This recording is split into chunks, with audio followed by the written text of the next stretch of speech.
ਨਜਾਇਜ਼ ਮਾਈਨਿੰਗ ਨੂੰ ਲੈ ਕੇ ਸੀਐਮ ਚੰਨੀ ਦੇ ਰਿਸ਼ਤੇਦਾਰ ਦੇ ਟਿਕਾਣਿਆਂ ਤੇ ਈਡੀ ਦੀ ਰੇਡ 6 ਕਰੋੜ ਦੀ ਨਗਦੀ ਜ਼ਬਤ ਕਰਨ ਦਾ ਦਾਅਵਾ।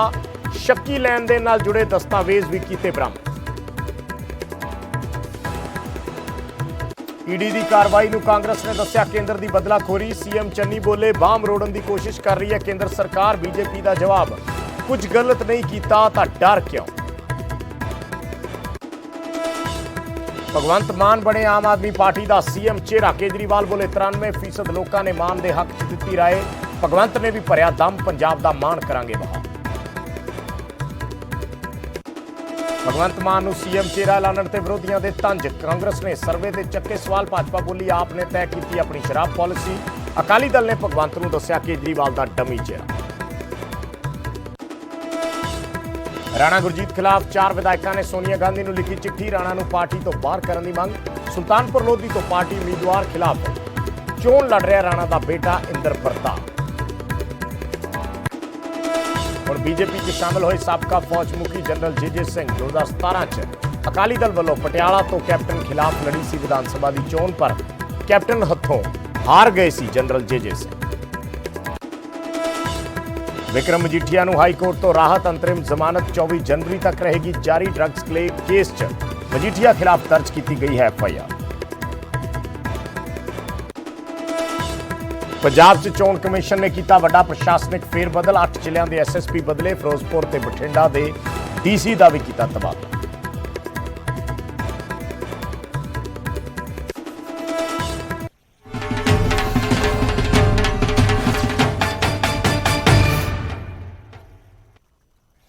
ਸਤਿ ਸ਼੍ਰੀ ਅਕਾਲ। ਨਿਊਜ਼ 18 ਪੰਜਾਬ ਹਰਿਆਣਾ ਹਿਮਾਚਲ ਦੇਖ ਰਹੇ ਸਾਰੇ ਦਰਸ਼ਕਾਂ ਦਾ ਸਵਾਗਤ ਹੈ। ਮੈਂ ਹਾਂ ਵਿਜੇਪਾਲ ਸਿੰਘ ਬਰਾੜ। ਸਭ ਤੋਂ ਪਹਿਲਾਂ ਗੱਲ ਮਾਈਨਿੰਗ ਮਾਮਲੇ 'ਚ ਹੋਈ ਈਡੀ ਦੀ ਰੇਡ ਦੀ। ਐਨਫੋਰਸਮੈਂਟ ਡਾਇਰੈਕਟੋਰੇਟ ਨੇ ਅੱਜ ਰੇਡ ਕੀਤੀ ਹੈ ਸੀਐਮ ਚੰਨੀ ਦੇ ਰਿਸ਼ਤੇਦਾਰ ਦੇ ਘਰੇ। ਮਨੀ ਲਾਂਡਰਿੰਗ ਦੇ ਮਾਮਲੇ ਦੇ ਵਿੱਚ ਰੇਡ ਚੱਲ ਰਹੀ ਹੈ ਔਰ ਇਹ ਖਬਰ ਨਿਕਲ ਕੇ ਆਈ ਹੈ ਕਿ 6 ਕਰੋੜ ਰੁਪਏ ਦੀ ਨਗਦੀ ਜਿਹੜੀ ਹੈ ਉਹ ਜ਼ਬਤ ਕੀਤੀ ਗਈ ਹੈ। ਇਸ ਤੋਂ ਇਲਾਵਾ ਸ਼ੱਕੀ ਲੈਣ ਦੇਣ ਦੇ ਦਸਤਾਵੇਜ਼ ਵੀ ਬਰਾਮਦ ਕੀਤੇ ਗਏ ਨੇ। ਭੁਪਿੰਦਰ ਸਿੰਘ ਹਨੀ ਜਿਨ੍ਹਾਂ ਦੇ ਠਿਕਾਣਿਆਂ ਤੇ ਛਾਪੇਮਾਰੀ ਕੀਤੀ ਗਈ ਹੈ ਔਰ 6 ਕਰੋੜ ਰੁਪਏ ਦੀ ਜਿਹੜੀ ਨਗਦੀ ਹੈ ਉਹ ਬਰਾਮਦ ਹੋਈ ਹੈ। ਈਡੀ ਵੱਲੋਂ 6 ਕਰੋੜ ਰੁਪਏ ਦੀ ਨਗਦੀ ਬਰਾਮਦ ਕੀਤੀ ਗਈ ਹੈ ਜੋ ਰੇਡ ਸਵੇਰੇ 8 ਵਜੇ ਤੋਂ ਚੱਲ ਰਹੀ ਸੀ। ਇਹ ਤਸਵੀਰਾਂ ਨੇ, ਇਹ ਪੈਸੇ ਨੇ ਜਿਹੜੇ ਨਜ਼ਰ ਆ ਰਹੇ ਨੇ। ਐਕਸਕਲੂਸਿਵ ਤਸਵੀਰਾਂ ਅਸੀਂ ਦਿਖਾ ਰਹੇ ਹਾਂ ਅੱਜ ਦੀ ਈਡੀ ਦੀ ਰੇਡ ਦੀਆਂ। 6 ਕਰੋੜ ਰੁਪਏ ਦੀ ਨਗਦੀ ਜਿਹੜੀ ਹੈ ਇਹ ਬਰਾਮਦ ਕੀਤੀ ਗਈ ਹੈ। ਬੰਡਲ ਨਜ਼ਰ ਆ ਰਹੇ ਨੇ ਨੋਟਾਂ ਦੇ, 500 ਦੇ ਨੋਟਾਂ ਦੇ ਬੰਡਲ ਨਜ਼ਰ ਆ ਰਹੇ ਨੇ। ਦੱਸਿਆ ਜਾ ਰਿਹਾ ਕਿ 6 ਕਰੋੜ ਰੁਪਇਆ ਹੈ, 6 ਕਰੋੜ ਦੀ ਨਗਦੀ ਹੈ। ਜਿਹੜੇ ਸੀਐਮ ਚਰਨਜੀਤ ਸਿੰਘ ਚੰਨੀ ਦੇ ਰਿਸ਼ਤੇਦਾਰ ਭੁਪਿੰਦਰ ਹਨੀ ਜਿਨ੍ਹਾਂ ਤੋਂ ਇਹ ਪੁੱਛਗਿੱਛ ਕੀਤੀ ਜਾ ਰਹੀ ਸੀ ਔਰ ਇਹ ਅੱਜ ਰੇਡ ਚੱਲ ਰਹੀ ਸੀ ਮੋਹਾਲੀ ਦੀ ਇੱਕ ਪੌਸ਼ ਸੁਸਾਇਟੀ ਦੇ ਵਿੱਚ। ਮੋਹਾਲੀ ਦੀ ਇੱਕ ਪੌਸ਼ ਸੁਸਾਇਟੀ ਦੇ ਇੱਕ ਫਲੈਟ ਦੇ ਵਿੱਚ ਸਵੇਰ ਤੋਂ ਈਡੀ ਦੀ ਟੀਮ ਪਹੁੰਚੀ ਹੋਈ ਸੀ। ਹੋਰ ਵੀ ਵੱਖ-ਵੱਖ ਥਾਵਾਂ ਤੇ ਈਡੀ ਨੇ ਛਾਪੇਮਾਰੀ ਕੀਤੀ ਸੀ ਤੇ ਹੁਣ ਇਹ ਜਾਣਕਾਰੀ ਨਿਕਲ ਕੇ ਆਈ ਹੈ। ਇਹ ਐਕਸਕਲੂਸਿਵ ਤਸਵੀਰ ਅਸੀਂ ਦਿਖਾ ਰਹੇ ਹਾਂ ਕਿ 6 ਕਰੋੜ ਰੁਪਏ ਦੀ ਨਗਦੀ ਜਿਹੜੀ ਹੈ ਉਹ ਬਰਾਮਦ ਕੀਤੀ ਗਈ ਹੈ ਮੋਹਾਲੀ ਦੀ ਇੱਕ ਪੌਸ਼ ਸੁਸਾਇਟੀ ਤੋਂ। ਸ਼ੰਕਰ ਆਨੰਦ ਜੁੜੇ ਨੇ ਸਾਡੇ ਸਹਿਯੋਗੀ ਹੋਰ ਜਾਣਕਾਰੀ ਦੇ ਲਈ। ਸ਼ੰਕਰ, 6 ਕਰੋੜ ਰੁਪਏ ਜੋ ਦੇਖ ਪਾ ਰਹੇ ਹਾਂ ਅਸੀਂ ਟੀਵੀ ਸਕਰੀਨ ਤੇ ਤਸਵੀਰ ਦੇ ਵਿੱਚ, ਕੀ ਇਹ ਇੱਕੋ ਘਰ ਤੋਂ ਬਰਾਮਦ ਹੋਏ ਨੇ ਜਾਂ ਵੱਖ-ਵੱਖ ਥਾਵਾਂ ਤੇ ਜਿੱਥੇ ਰੇਡ ਕੀਤੀ ਗਈ ਸੀ ਇਹ ਇਕੱਠਾ ਪੈਸਾ ਲਿਆ ਕੇ ਕਿਤੇ ਇੱਕ ਜਗ੍ਹਾ ਤੇ ਰੱਖਿਆ ਗਿਆ जिथे ईडी ਦੀਆਂ ਟੀਮਾਂ ਸੀ? देखिए, केंद्रीय जांच एजेंसी ईडी ने जिस तरह से आज सुबह में 7:30 बजे छापेमारी की प्रक्रिया प्रारंभ की, 12 लोकेशन पे छापेमारी की और जिसमें कि उसी छापेमारी के दौरान जो प्रमुख आरोपी थे उनके पास से ये 6 करोड़ रुपए कैश जो है बरामद किया गया है। लेकिन उस वक्त में जब छापेमारी की जा रही थी तो उस वक्त में पूछा गया कि 6 करोड़ नगद जो है कहाँ कैसे पहुंचे, ये करोड़ रुपए का लेन देन किस तरह से हो रहा है। तो इस मामले में कोई एक सटीक जानकारी नहीं दी गई, सटीक तरीके से जवाब नहीं दिया गया, लिहाजा उस पैसे को फिलहाल जब्त कर लिया गया है।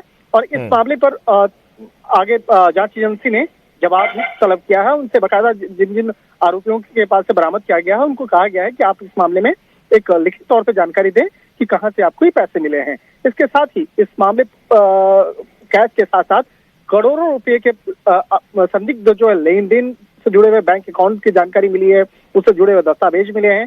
कई ऐसे प्रॉपर्टी जो है उसके दस्तावेज मिले हैं जिसका छापेमारी के दौरान जब पूछा गया तो कुछ भी जवाब नहीं दिया गया। एक तरह से कह सकते हैं कि इस मामले में आगे भी कार्रवाई जो है वो ईडी की जारी रहेगी और इस मामले में आने वाले वक्त में कुछ आरोपियों की गिरफ्तारी भी संभव है। लेकिन केंद्रीय जांच एजेंसी के काम करने के तरीके की अगर बात करें तो वो सबसे पहले जिस भी आरोपी की गिरफ्तारी करती है उससे पहले तमाम पुख्ता सबूतों को इकट्ठा किया जाता है और इकट्ठा करने के बाद देखा जाता है कि अगर उपयुक्त सबूत है तो उसके आधार पर आगे गिरफ्तारी होती है। लेकिन फिलहाल एक कहा जा सकता है कि आने वाला जो 4-5 दिन है, एक सप्ताह तक कहा जा सकता है, एक सप्ताह तक इस बारे में तमाम जो जांच प्रक्रिया जो है वो लगातार जारी रहेगी और उसके बाद इस मामले में कुछ आरोपियों की गिरफ्तारी भी ईडी के द्वारा संभव है। तो ये रेड अब खत्म हो चुकी है या अभी चल रही है शंकर? देखिए, अब लगभग रेड की जो प्रक्रिया है समाप्त हो चुकी है। अब अधिकारी वहां से निकलने से पहले तमाम जो दस्तावेजी प्रक्रियाएं होती हैं, जब छापेमारी खत्म होती है उसके बाद जो सामान जब्त किया जाता है उस पर साइन कराने होते हैं और साइन कराना, ये दस्तावेजी जो प्रक्रियाएं हैं वो अभी चल रही है।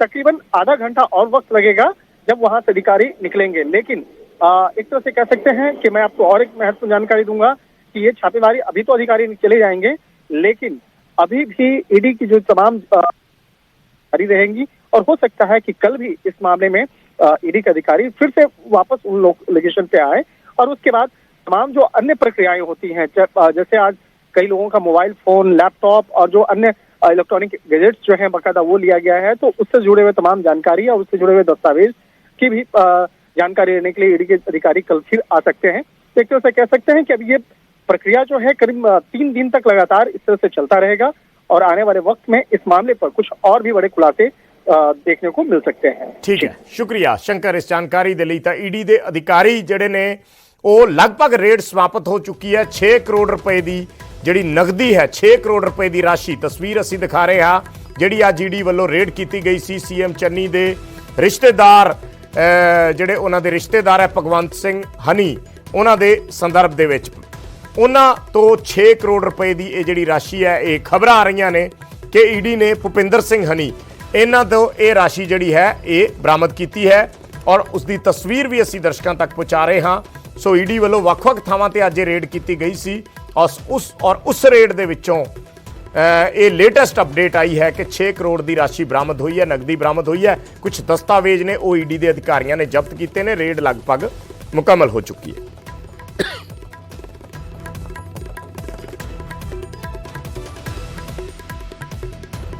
ਤੇ ਈਡੀ ਦੀ ਰੇਡ ਤੇ ਕਾਂਗਰਸ ਨੇ ਪਲਟਵਾਰ ਕੀਤਾ ਹੈ। ਰਾਹੁਲ ਗਾਂਧੀ ਵੱਲੋਂ ਸਵਾਲ ਚੱਕੇ ਗਏ ਨੇ ਈਡੀ ਦੀ ਰੇਡ ਤੇ। ਉਹਨਾਂ ਕਿਹਾ ਹੈ ਕਿ ਈਡੀ ਦੀ ਰੇਡ ਬੀਜੇਪੀ ਦਾ ਵੱਡਾ ਹਥਿਆਰ ਹੈ।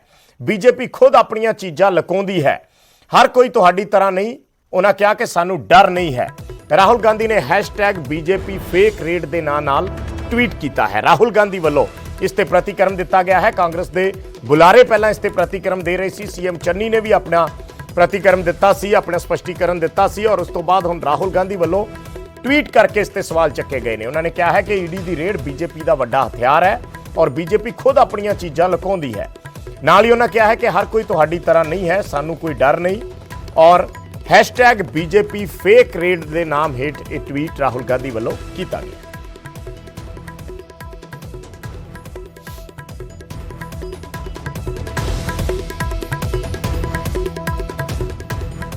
ਤੇ ਈਡੀ ਦੀ ਰੇਡ ਤੇ ਮੁੱਖ ਮੰਤਰੀ ਦਾ ਵੀ ਬਿਆਨ ਆਇਆ ਹੈ। ਸੀਐਮ ਚੰਨੀ ਨੇ ਇਸ ਦੀ ਟਾਈਮਿੰਗ ਤੇ ਸਵਾਲ ਚੱਕੇ ਨੇ। ਉਹਨਾਂ ਕਿਹਾ ਹੈ ਕਿ ਸੋਨੂ ਸੂਦ ਦੀ ਵੀਡੀਓ ਆਉਂਦੀ ਹੈ ਤਾਂ ਇੱਧਰ ਈਡੀ ਆ ਜਾਂਦੀ ਹੈ। 4 ਸਾਲ ਪੁਰਾਣੇ ਕੇਸ ਦੇ ਵਿੱਚ ਉਹਨਾਂ ਕਿਹਾ ਕਿ ਹੁਣ ਛਾਪਾ ਕਿਉਂ ਮਾਰਿਆ ਗਿਆ। ਸੋ ਕਾਂਗਰਸ ਨੇ ਸੋਮਵਾਰ ਨੂੰ ਇੱਕ ਵੀਡੀਓ ਟਵੀਟ ਕੀਤਾ ਸੀ ਜਿਸ ਦੇ ਵਿੱਚ ਇੱਕ ਤਰੀਕੇ ਨਾਲ ਸੀਐਮ ਚੰਨੀ ਨੂੰ ਸੀਐਮ ਚਿਹਰੇ ਵਜੋਂ ਪੇਸ਼ ਕਰਦੀ ਕਾਂਗਰਸ ਨਜ਼ਰ ਆ ਰਹੀ ਸੀ। ਸੰਕੇਤ ਇਸ ਦੇ ਦਿੱਤੇ ਗਏ ਸੀ। ਸੋਨੂ ਸੂਦ ਨਾਲ ਸੰਬੰਧਿਤ ਇੱਕ ਵੀਡੀਓ ਸੀ। ਅੱਜ ਨਿਊਜ਼ 18 ਵੱਲੋਂ ਜਦੋਂ ਸੀਐਮ ਚੰਨੀ ਦੇ ਨਾਲ ਰਾਬਤਾ ਕੀਤਾ ਗਿਆ ਤਾਂ ਸੀਐਮ ਚੰਨੀ ਨੇ ਇਸ ਰੇਡ ਤੋਂ ਬਾਅਦ, ਜਿਸ ਵੇਲੇ ਇਹ ਰੇਡ ਚੱਲ ਰਹੀ ਸੀ, ਸ਼ਾਮ ਨੂੰ ਉਸ ਮੌਕੇ ਤੇ ਨਿਊਜ਼ 18 ਪੰਜਾਬ ਦੇ ਨਾਲ ਗੱਲਬਾਤ ਕੀਤੀ, ਆਪਣਾ ਪੱਖ ਰੱਖਿਆ।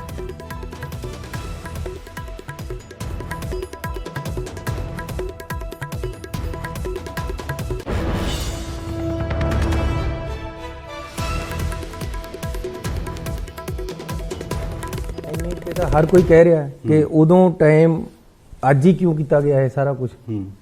ਜੇ ਉਹਦਾ ਨਾਮ ਸੀ ਤਾਂ 4 ਸਾਲ ਪਹਿਲਾਂ ਕਰ ਲੈਂਦੇ, ਜੇ ਉਹਦਾ ਨਾਮ ਸੀ ਤਾਂ 2 ਸਾਲ 3 ਸਾਲ 3 ਮਹੀਨੇ ਪਹਿਲਾਂ ਕਰ ਲੈਂਦੇ। ਇਹ ਸੋਨੂ ਸੂਦ ਦਾ ਟਵਿੱਟਰ ਆ ਗਿਆ ਤਾਂ ਈਡੀ ਵੀ ਆ ਗਈ। ਇਹ ਤਾਂ ਹੁਣ ਪੰਜਾਬ ਦੇ ਲੋਕ ਹਰ ਚੀਜ਼ ਨੂੰ ਸਮਝਦੇ, ਅਸੀਂ ਸਿਆਣੇ ਆ, ਇੱਥੇ ਦੇ ਲੋਕ ਪੜ੍ਹੇ ਲਿਖੇ ਆ, ਚੰਗੇ ਆ, ਔਰ ਖੜਨਾ ਜਾਣਦੇ ਆ ਤੇ ਮਰਨਾ ਜਾਣਦੇ ਆ। ਟਾਈਮਿੰਗ ਤੇ ਤਾਂ ਹਰ ਕੋਈ ਕਹਿ ਰਿਹਾ ਕਿ ਉਦੋਂ ਟਾਈਮ ਅੱਜ ਹੀ ਕਿਉਂ ਕੀਤਾ ਗਿਆ ਇਹ ਸਾਰਾ ਕੁਝ। ਜੇ ਉਹਦਾ ਨਾਮ ਸੀ ਤਾਂ 4 ਸਾਲ ਪਹਿਲਾਂ ਕਰ ਲੈਂਦੇ, ਜੇ ਉਹਦਾ ਨਾਮ ਸੀ ਤਾਂ 2 ਸਾਲ 3 ਸਾਲ 3 ਮਹੀਨੇ ਪਹਿਲਾਂ ਕਰ ਲੈਂਦੇ। ਇਹ ਸੋਨੂ ਸੂਦ ਦਾ ਟਵਿੱਟਰ ਆ ਗਿਆ ਤਾਂ ਈਡੀ ਵੀ ਆ ਗਈ। ਇਹ ਤਾਂ ਹੁਣ ਪੰਜਾਬ ਦੇ ਲੋਕ ਹਰ ਚੀਜ਼ ਨੂੰ ਸਮਝਦੇ, ਅਸੀਂ ਸਿਆਣੇ ਆ, ਇੱਥੇ ਦੇ ਲੋਕ ਪੜ੍ਹੇ ਲਿਖੇ ਆ, ਚੰਗੇ ਆ, ਔਰ ਖੜਨਾ ਜਾਣਦੇ ਆ ਤੇ ਮਰਨਾ ਜਾਣਦੇ ਆ। ਕੋਈ 2018 ਦੇ ਵਿੱਚ ਪਰਚਾ ਹੋਇਆ ਸੀ ਜਦੋਂ ਮੁੱਖ ਮੰਤਰੀ ਜੀ ਕੈਪਟਨ ਸਾਹਿਬ ਜਹਾਜ਼ ਦੇ ਵਿੱਚ ਹੁਸ਼ਿਆਰਪੁਰ ਵੱਲ ਗਏ ਸੀ, ਉਹਨਾਂ ਨੇ ਉੱਪਰ ਤੇ ਫੋਟੋਆਂ ਤਾਰ ਕੇ ਇੱਕ ਪਰਚਾ ਕੀਤਾ ਸੀ। ਉਹਦੇ ਵਿੱਚ ਸਾਡੇ ਕਿਸੇ ਰਿਸ਼ਤੇਦਾਰ ਦਾ ਕੋਈ ਨਾਮ ਨਹੀਂ ਸੀ, ਲੇਕਿਨ ਹੁਣ ਜਦ ਕਿ ਉਹ ਵੀ ਜਮ੍ਹਾਂ ਹੋ ਚੁੱਕੀ ਹੈ, ਚਲਾਨ ਵੀ ਪੇਸ਼ ਹੋ ਚੁੱਕਿਆ, ਹੁਣ ਉਹ ਉਸੇ ਪਰਚੇ 'ਚ ਜੋੜ ਕੇ ਮੇਰੇ ਰਿਸ਼ਤੇਦਾਰ ਨੂੰ ਮੈਨੂੰ ਪਤਾ ਲੱਗਿਆ ਕਿ ਚੱਕਿਆ ਗਿਆ ਹੈ। ਤੇ ਇਹ ਜਿਹੜੀ ਗੱਲ ਹੈ ਅਸਲੀਅਤ ਦੇ ਵਿੱਚ ਜਦੋਂ ਵੈਸਟ ਬੰਗਾਲ 'ਚ ਇਲੈਕਸ਼ਨ ਹੋ ਕੇ ਹਟੇ, ਮਮਤਾ ਬੈਨਰਜੀ ਜਿੱਤੇ ਹੈ, ਉਦੋਂ ਵੀ ਉਹਨਾਂ ਦੇ ਭਤੀਜੇ ਨੂੰ ਚੱਕਿਆ ਗਿਆ ਸੀ। ਉੱਥੇ ਵੀ ਇਸ ਤਰ੍ਹਾਂ ਈਡੀ ਦੀਆਂ ਰੇਡਾਂ ਹੋਈਆਂ ਸੀ। ਇਹ ਸਰਕਾਰ ਇਸ ਤਰ੍ਹਾਂ ਕਰਦੀ ਹੈ। ਤੇ ਕਾਂਗਰਸ ਵੱਲੋਂ ਇਸ ਨੂੰ ਕੇਂਦਰ ਦੀ ਬਦਲਾਖੋਰੀ ਦੀ ਕਾਰਵਾਈ ਕਰਾਰ ਦਿੱਤਾ ਹੈ, ਜਦਕਿ ਬੀਜੇਪੀ, ਅਕਾਲੀ ਦਲ ਤੇ ਆਮ ਆਦਮੀ ਪਾਰਟੀ ਕਾਂਗਰਸ ਨੂੰ ਸਵਾਲਾਂ ਦੇ ਘੇਰੇ 'ਚ ਖੜਾ ਕਰ ਰਹੇ ਨੇ।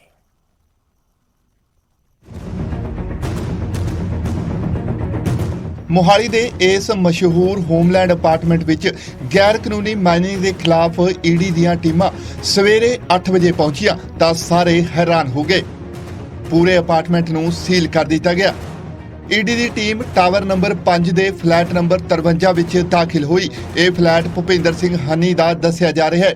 ਟਾਵਰ ਵਿੱਚ ਮੌਜੂਦ ਲੋਕਾਂ ਦਾ ਕਹਿਣਾ ਹੈ ਕਿ ਹਨੀ ਆਪ ਇਸ ਫਲੈਟ ਵਿੱਚ ਨਹੀਂ ਰਹਿੰਦੇ, ਪਰ ਉਹਨਾਂ ਦੀ ਸਿਆਸੀ ਹਲਚਲ ਜ਼ਰੂਰ ਸੁਣਨ ਨੂੰ ਮਿਲਦੀ ਹੈ।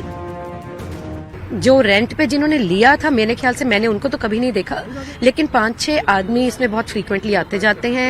हनी जी का नाम सुना है, पॉलिटिकली कनेक्टेड है, बट बाकी मैं ज्यादा कह नहीं सकती। क्या कोई फैमिली रहती है या सिर्फ कुछ लोग आते हैं? मैंने लेडीज कभी नहीं देखी, यहाँ पे आदमी ही होते हैं। ਉਧਰ ਖਬਰਾਂ ਨੇ ਕਿ ਹਨੀ ਜਿਸ ਦੇ ਹੋਮਲੈਂਡ ਅਪਾਰਟਮੈਂਟ ਵਿੱਚ ਈਡੀ ਵੱਲੋਂ ਰੇਡ ਕੀਤੀ ਗਈ ਹੈ, ਉਹ ਸੀਐਮ ਚੰਨੀ ਦਾ ਰਿਸ਼ਤੇਦਾਰ ਹੈ। ਮੁੱਖ ਮੰਤਰੀ ਇਸ कार्रवाई ਨੂੰ ਚੋਣਾਂ ਨਾਲ ਜੋੜ ਕੇ ਵੇਖ ਰਹੇ ਨੇ। वेस्ट बंगाल के जब इलेक्शन हुए, ममता बनर्जी के रिश्तेदारों पे भी ऐसे ही अटैक हुए थे, सेम पैटर्न पे अब पंजाब में ईडी प्रेशराइज करने की कोशिश कर रही है। ਉਧਰ ਆਪ ਦੇ ਸੁਪਰੀਮੋ ਅਰਵਿੰਦ ਕੇਜਰੀਵਾਲ ਨੇ ਦਾਅਵਾ ਕੀਤਾ ਹੈ ਕਿ ਆਮ ਆਦਮੀ ਪਾਰਟੀ ਨੇ ਪਹਿਲਾਂ ਹੀ ਸੀਐਮ ਚੰਨੀ ਦੇ ਮਾਈਨਿੰਗ ਕਨੈਕਸ਼ਨ ਬਾਰੇ ਖੁਲਾਸਾ ਕੀਤਾ ਸੀ। ਉਧਰ ਬੀਜੇਪੀ ਨੇ ਕਿਹਾ ਹੈ ਕਿ ਜੇਕਰ ਗਲਤ ਕੰਮ ਨਹੀਂ ਕੀਤਾ ਤਾਂ ਡਰਨ ਦੀ ਕੀ ਜ਼ਰੂਰਤ ਹੈ। दुख की बात है कि मुख्यमंत्री के रिश्तेदार सैंड माफिया रेता चोरी के अंदर उनके ऊपर रेड हो रही है। राघव चड्ढा जी ने भी चन्नी साहब के उनके अपने हलके में दिखाया था कि किस तरह से वहाँ पे रेता चोरी हो रही थी। उसको उजागर करने के बावजूद सीएम ने, चन्नी साहब ने उस पर कोई एक्शन नहीं लिया। मैं ਪਹਿਲੇ ਵੀ ਕਿਹਾ ਸੀ, ਸਭ ਤੋਂ ਵੱਡਾ ਰੇਤ ਮਾਫੀਆ ਪੰਜਾਬ ਦਾ ਚੰਨੀ ਮੁੱਖ ਮੰਤਰੀ ਹੈ। ਅੱਜ ਉਹਦੇ ਰਿਸ਼ਤੇਦਾਰ ਤੇ ਰੇਡ ਹੋਈ ਹੈ। ਦੇਖੋ ਕਰੋੜਾਂ ਰੁਪਏ ਘਪਲਾ ਕੀਤਾ, ਕਰੋੜਾਂ ਰੁਪਏ ਪਿਛਲੇ 5 ਸਾਲ। ਜੇ ਸਾਫ ਸੁਥਰੇ ਨੇ ਤੇ ਡਰਨਾ ਕਰਾ, ਤੇ ਜੇ ਗਲਤ ਕੀਤਾ ਤੇ ਛੱਡੇ ਨਹੀਂ ਜਾਣੇ ਚਾਹੀਦੇ। ਪੰਜਾਬ ਦੇ ਅੰਦਰ ਖਨਨ ਪਿਛਲੇ 3 ਚੁਣਾਵਾਂ ਤੋਂ ਮੁੱਦਾ ਹੈ, ਲੇਕਿਨ ਖਨਨ ਦੇ ਖਿਲਾਫ ਕੋਈ ਬੋਲਦਾ ਨਹੀਂ। ਮੋਹਾਲੀ ਤੋਂ ਇਲਾਵਾ ਈਡੀ ਵੱਲੋਂ ਗੈਰ ਕਾਨੂੰਨੀ ਮਾਈਨਿੰਗ ਦੇ ਮਾਮਲੇ ਜਲੰਧਰ ਅਤੇ ਪੰਚਕੂਲਾ ਵਿੱਚ ਵੀ ਰੇਡ ਮਾਰੀ ਗਈ ਹੈ। 2018 ਵਿੱਚ ਪੰਜਾਬ ਪੁਲਿਸ ਨੇ ਗੈਰ ਕਾਨੂੰਨੀ ਮਾਈਨਿੰਗ ਦਾ ਕੇਸ ਦਰਜ ਕੀਤਾ ਸੀ। ਉਸੇ ਆਧਾਰ ਤੇ ਇਸ ਕੇਸ ਨੂੰ ਈਡੀ ਨੇ ਟੇਕ ਓਵਰ ਕਰ ਲਿਆ ਸੀ। ਸ਼ੁਰੂਆਤ ਵਿੱਚ ਕੁੰਦਨਜੀਤ ਦਾ ਨਾਮ ਸਾਹਮਣੇ ਆਇਆ ਸੀ। ਪੁੱਛਗਿੱਛ ਦੌਰਾਨ ਭੁਪਿੰਦਰ ਹਨੀ ਦਾ ਨਾਮ ਵੀ ਸਾਹਮਣੇ ਆਇਆ ਹੈ, ਜਿਸ ਤੋਂ ਬਾਅਦ ਹੁਣ ਪੁਲਿਸ ਹਨੀ ਤੱਕ ਪਹੁੰਚੀ ਹੈ। ਮੋਹਾਲੀ ਤੋਂ ਮਨੋਜ ਕੁਮਾਰ, ਦਿੱਲੀ ਤੋਂ ਰਵੀ ਮਿਸ਼ਰਾ ਨਾਲ ਬਿਊਰੋ ਰਿਪੋਰਟ, ਨਿਊਜ਼ 18 ਪੰਜਾਬ। ਤੇ ਸਾਬਕਾ ਫੌਜ ਮੁਖੀ ਜਨਰਲ ਜੇ ਸਿੰਘ ਅੱਜ ਬੀਜੇਪੀ 'ਚ ਸ਼ਾਮਿਲ ਹੋ ਗਏ। ਜਨਰਲ ਜੇ ਸਿੰਘ ਨੇ 2017 'ਚ ਅਕਾਲੀ ਦਲ ਦੀ ਟਿਕਟ ਤੋਂ ਚੋਣ ਲੜੀ ਸੀ। ਕੈਪਟਨ ਅਮਰਿੰਦਰ ਸਿੰਘ ਦੇ ਖਿਲਾਫ ਉਹ ਚੋਣ ਲੜੇ ਸੀ, ਪਰ ਚੋਣ ਹਾਰ ਗਏ ਸੀ। ਇੱਕ ਛੋਟਾ ਜਿਹਾ ਕਮਰਸ਼ੀਅਲ ਬ੍ਰੇਕ ਲੈਂਦੇ ਆ, ਇਸ ਖਬਰ ਬਾਰੇ ਤੁਹਾਨੂੰ ਵਿਸਥਾਰ ਨਾਲ ਦੱਸਾਂਗੇ।